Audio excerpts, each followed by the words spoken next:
Paris bouillonne d'une intensité rarement vue. Marine Le Pen file à Moscou, franchissant sans détour les portes de Dimitri Medvedev.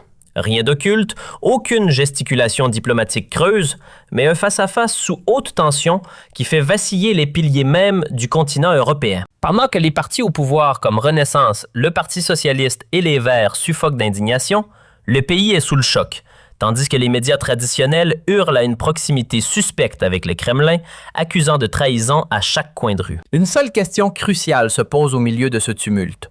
Pourquoi Paris perd-il totalement son sang-froid quand quelqu'un ose enfin faire ce que le gouvernement refuse obstinément depuis des années? Parler ouvertement avec la Russie, engager un dialogue constructif au lieu d'un isolement stérile? Restez connectés, mes amis, car cela pourrait bien changer radicalement le cours de l'Europe, redessiner les alliances et ouvrir de nouvelles perspectives inattendues. Tout a commencé par une annonce officielle et solennelle de la délégation du Rassemblement national, RN, à l'Assemblée nationale.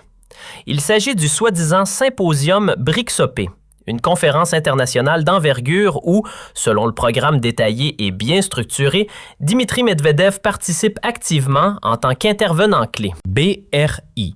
Cet acronyme, qui représente le Brésil, la Russie, l'Inde, la Chine et l'Afrique du Sud, s'est désormais élargi à une série d'autres États émergents et ambitieux qui cherchent à s'affranchir définitivement de la domination occidentale imposée depuis trop longtemps. Une alliance économique qui gagne chaque jour en influence et en puissance, formant un contrepoids majeur au système actuel, tandis que l'Europe, elle, gémit et ploie sous les conséquences dévastatrices des sanctions imposées, avec une inflation galopante, des industries en péril et une dépendance énergétique accrue. Et c'est précisément là, à Moscou, plus exactement à Sotchi, cette ville emblématique au bord de la mer Noire, que cela devait se passer, dans un cadre prestigieux et hautement symbolique. Une table ronde animée avec Medvedev où les idées fusent et les perspectives s'ouvrent. Le député RN Paul Victor Urban a déclaré sans la moindre ambiguïté, avec une clarté qui tranche dans le débat politique, « Les sanctions contre la Russie nuisent gravement à notre pays, sapant notre économie et notre souveraineté. Dès que le RN accédera au pouvoir, nous les abolirons sans hésiter pour relancer la croissance et restaurer la prospérité. » Une déclaration forte et sans équivoque qui a retenti comme un coup de tonnerre assourdissant à Paris, provoquant des ondes de choc dans les cercles du pouvoir et des médias alignés.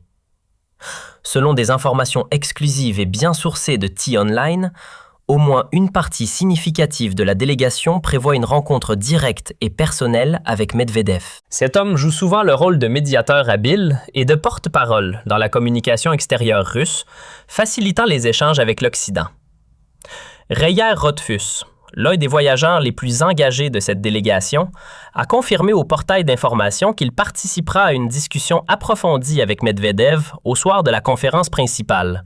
Un moment privilégié pour des échanges francs. L'année précédente, ce rendez-vous avait déjà été particulièrement enrichissant, offrant un regard nuancé, intense et multidimensionnel sur les enjeux géopolitiques actuels, loin des caricatures médiatiques. Stéphane Cotter, le second député de la délégation, un homme expérimenté et déterminé, a déclaré à l'AFP lors d'une interview exclusive. « Nous défendons avec vigueur les intérêts français que le gouvernement actuel ne poursuit plus du tout, les abandonnant au profit d'un alignement atlantiste. Des livraisons d'énergie bon marché pour soulager les ménages, les sciences et les entreprises. Une diplomatie de paix authentique pour éviter l'escalade. Des contacts solides et fructueux avec les représentants des États BRICS pour ouvrir de nouveaux marchés. Le déroulement exact de ces rencontres ne m'est pas encore pleinement connu, mais les perspectives sont prometteuses. » Cotter n'est pas un inconnu en Russie. Il y a déjà une histoire établie. Il a été invité dans l'émission populaire du célèbre modérateur russe Vladimir Soloviev, une plateforme influente qui lui a valu immédiatement l'accusation virulente de proximité avec la propagande russe de la part des critiques occidentaux. Mais n'est-ce pas précisément l'essence même de la diplomatie? Parler avec son interlocuteur, écouter ses arguments, chercher des terrains d'entente au lieu de l'ignorer superbement ou de le diaboliser sans nuance. Le voyage lui-même est parfaitement documenté, avec des itinéraires clairs et des justifications transparentes pour éviter toute polémique infondée. Du 13 au 16, ou même jusqu'au 17 novembre, Cotter et Rothfuss se rendront au Symposium international au format BRICS-UP à Sotchi, une destination choisie pour son symbolisme et sa logistique idéale.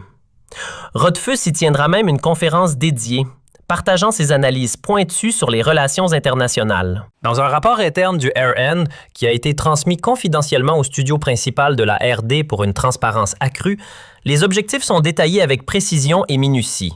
Turquie, Kirghizistan, États-Unis et bien sûr 2 voyages stratégiques en Russie, plus précisément à Sotchi, pour tisser des liens durables. Les coûts associés sont raisonnables et assumés.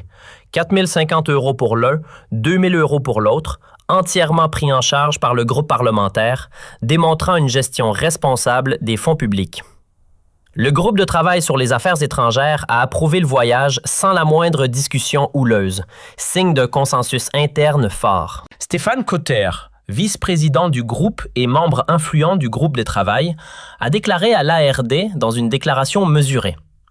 J'ai approuvé ce voyage parce qu'il est grand temps d'intensifier les contacts avec la Russie, de les rendre plus substantiels et réguliers. Après les relations intenses, prudentes et productives que nous avons récemment entretenues avec les États-Unis, explorant des partenariats économiques, il est maintenant crucial de renforcer nos bons contacts historiques avec la Russie pour équilibrer notre diplomatie. Cotter lui-même est connu pour sa proximité assumée avec la Russie, une position qu'il défend avec argument, tout comme le président du groupe de travail, Marcus Frodmir, qui avait récemment annoncé un voyage à Moscou avec enthousiasme, mais s'est ensuite rétracté temporairement pour des raisons tactiques. Mais qu'est-ce qui s'est réellement passé à Moscou lors de cette visite? Derrière des portes closes, loin des caméras indiscrètes et des micros tendus, Marine Le Pen a mené une conversation profonde et stratégique qui pourrait bien changer l'ordre mondial établi en remettant en question les paradigmes actuels.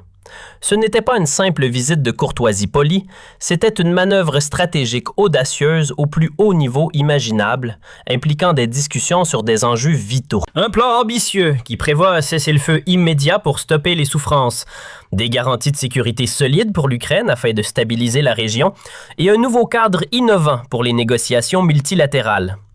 Une offre concrète qui pourrait donner à l'Europe une pause respiratoire bien méritée, permettant une réflexion collective, une véritable chance de désescalade durable, évitant un embrasement généralisé. Et le voyage de Le Pen en Russie n'était pas un simple jeu d'esprit théorique, ni une provocation gratuite.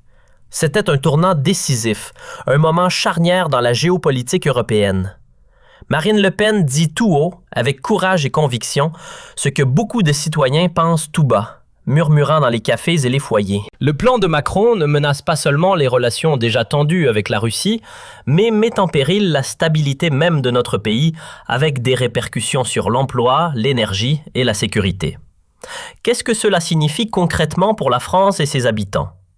Le plan de Macron, consistant à utiliser les avoirs gelés russes, a été célébré par les médias occidentaux comme un coup de maître génial et innovant. 140 milliards d'euros transformés en crédit sans intérêt pour l'Ukraine sonne comme une idée astucieuse et pragmatique sur le papier.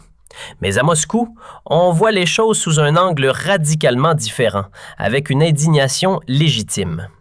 Pour la Russie, ce n'est pas un simple coup d'échec diplomatique, mais une déclaration de guerre économique, directe et agressive, violant les principes internationaux. Ces avoirs gelés sont pour la Russie bien plus que de l'argent froid sur un compte. Ils sont la base fondamentale de ses investissements énergétiques stratégiques, de sa stabilité économique globale et de sa souveraineté nationale. Leur utilisation pour armer et renforcer l'Ukraine est, pour le Kremlin, une provocation impardonnable et inacceptable, franchissant une ligne rouge claire. Le Pen l'a reconnu immédiatement avec une acuité politique remarquable. Son voyage n'était pas un coup de publicité superficiel pour les caméras, mais un pas courageux et calculé pour épargner à la France une erreur fatale qui pourrait nous coûter cher à long terme. Elle s'est transformée par cette action d'une leader d'opposition combative en figure centrale et incontournable d'un jeu global complexe influençant les décisions au-delà des frontières. À Paris, c'est la panique généralisée, un vent de chaos qui souffle dans les couloirs. Dans les couloirs feutrés du pouvoir, on murmure avec anxiété. La nervosité est palpable et presque tangible, comme une tempête qui s'annonce. Macron est pris entre deux feux ardents, coincé dans un étau impitoyable. D'un côté, Washington et Bruxelles le pressent sans relâche, soutenant fermement son plan controversé. Pour eux, l'utilisation des fonds russes est une nécessité stratégique absolue, un moyen de maintenir la pression. Un recul soudain révélerait la faiblesse structurelle de l'Occident et mettrait en question le rôle de leader autoproclamé de Macron sur la scène internationale. De l'autre côté, Moscou menace avec gravité. Si la France ne cède pas et ne reconsidère pas, toute chance de paix réelle et négociée est perdue à jamais, menant à une escalade incontrôlable. Macron fait face à un choix impossible, un dilemme cornélien qui le hante. S'il cède aux pressions russes, il perd de l'autorité en interne, affaiblissant son gouvernement et sa majorité. S'il persiste obstinément, il risque l'isolement croissant de la France sur la scène mondiale et une crise profonde qui pourrait ébranler l'Europe entière, avec des répercussions en chaîne. Guerre économique larvée, insécurité énergétique persistante qui pèse sur les factures des ménages, tensions diplomatiques exacerbées. Tout cela menace de former un mélange explosif et volatile prêt à détonner à la moindre étincelle. Mais cela devient encore plus brûlant et tendu. Poutine en parlait ouvertement du RN lors d'une intervention remarquée et ses mots sont une gifle retentissante pour les élites parisiennes arrogantes. Il a souligné avec emphase que la Russie considère le parti comme un interlocuteur légitime et respectable, digne de confiance. Il a critiqué vertement la manière dont la France traite son opposition interne, avec une répression subtile mais efficace.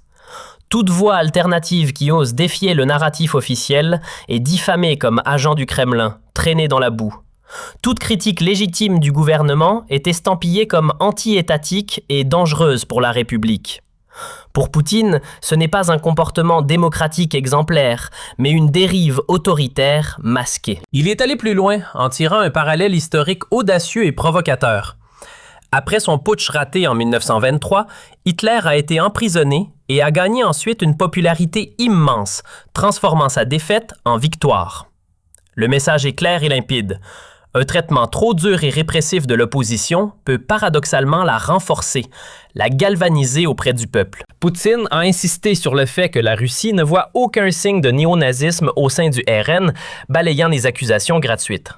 Au contraire, quiconque appelle à des relations normales, équilibrées et mutuellement bénéfiques avec la Russie est soutenu par Moscou dans un esprit de partenariat. Pour lui, le traitement infligé au RN révèle la double morale flagrante de la politique française, tant en interne avec une censure déguisée qu'en externe avec des alliances sélectives. Et puis est venu le moment de Saint-Pétersbourg, un événement pivot. Au Forum économique international, Poutine a lâché la bombe suivante lors d'un discours magistral. Il a parlé publiquement de Macron et tendu la main à la France de manière inattendue. Si Macron appelle personnellement, nous sommes ouverts aux discussions sincères et constructives. Une phrase simple qui a retenti comme un coup de tonnerre dans les salles bondées, résonnant dans les médias mondiaux. Une puissance nucléaire de premier plan tend la main à la France pour la paix, et Paris se tait obstinément, feignant les différences. Mais Poutine a aussi averti avec fermeté et clarté: si Macron envoie des soldats français en Ukraine, risquant une implication directe, les relations bilatérales seront définitivement détruites, sans retour possible. Un appel clair et pressant à la raison, une offre généreuse de désescalade pour éviter le pire. Pourtant, Macron l'ignore superbement, préférant l'escalade.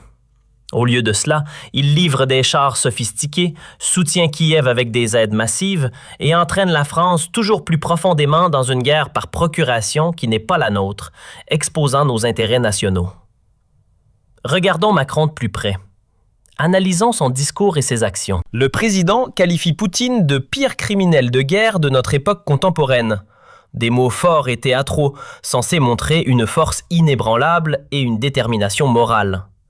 Mais quiconque regarde de près, avec un œil critique, reconnaît immédiatement la double morale hypocrite qui sous-tend tout cela. Où est l'indignation vibrante de Macron face aux crimes commis par les alliés occidentaux, souvent ignorés? Où est la morale intransigeante quand il s'agit de Gaza avec ses bombardements indiscriminés, ou de l'Irak, où des tombes occidentales ont tué des milliers de civils innocents? Les mots de Macron sont des coquilles vides. Des déclarations creuses sans substance réelle. Si l'on qualifie Poutine de criminel de guerre avec tant de véhémence, alors il faut aussi avoir le courage intellectuel et moral de le dire pour les autres acteurs internationaux, sans exception. Mais cela n'arrive jamais, révélant une sélectivité flagrante. Macron montre ainsi de la faiblesse masquée en force, pas une véritable stature de leader.